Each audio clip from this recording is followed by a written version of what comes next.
Hey, I'm Guy Simbala from Uncubed, and we are here with Morris Levy, the CEO and co-founder of The Yard. Thank you for joining us, Morris. Thank you for coming. So tell me a little bit about the history of The Yard. We started the Yard in 2011. It started with me going out and looking for a space to house my own business.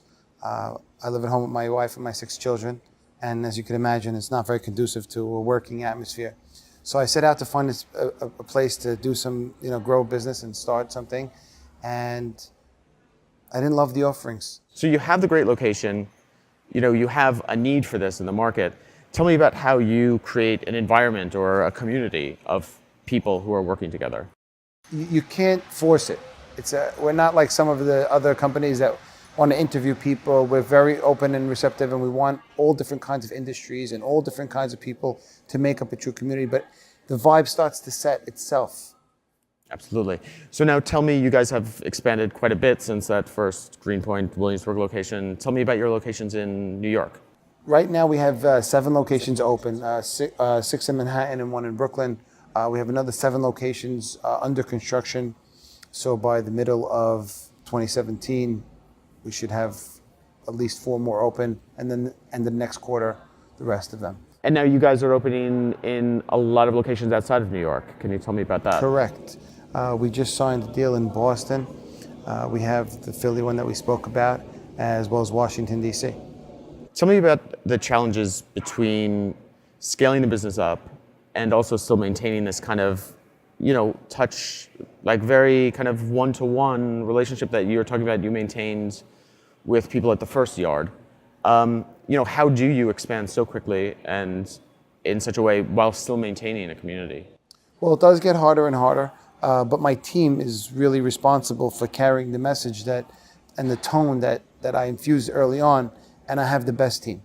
Hands down, people notice it when they come in right away. They love the people at the front desk. They care about them, and there's a relationship there, and they build the community. It's their community after that. It's not my community anymore. Tell me about the ethos behind the Yard. I mean, have you guys articulated it into a specific mission statement or a culture, or do you think it's more ethereal? I think it's more of a vibe. Sometimes some things you can't articulate, and when you do, they kind of take on a different life. But when it's natural, it's more real. How would you describe the vibe? I don't know if you could describe the vibe. It's warm, yet professional. The aesthetic is beautiful. The art is very important to us. Our director of aesthetics and maintenance curates a new show at every location quarterly, so people will come in and the place will look completely different. When you walk in, you don't see people working everywhere because people receive guests and they're doing business. People, at the end of the day, everyone's here to do business. We don't do the traditional happy hour. People are here to work. People have their lives at home. Staying around for a beer at the end of the day is one thing, but an event that has a give back, whether it's a member presenting their offerings and their education or their experience to the greater community, or someone that we bring in, there's always a benefit to that get together, to that event. The lounge spaces, for one, like the one that we're sitting in, we always give spaces that have plenty of light. Would it be better to have an office here and cram in more people? No. The answer is no. We want to have spaces where people can get together, get out of their office, get some sunlight, meet with other community members. So the space itself is probably first and foremost. Tell me about the range of sizes of the companies or individuals that you guys... Today we have, from the single entrepreneur working in a co-working space, our largest member company size is 45 people.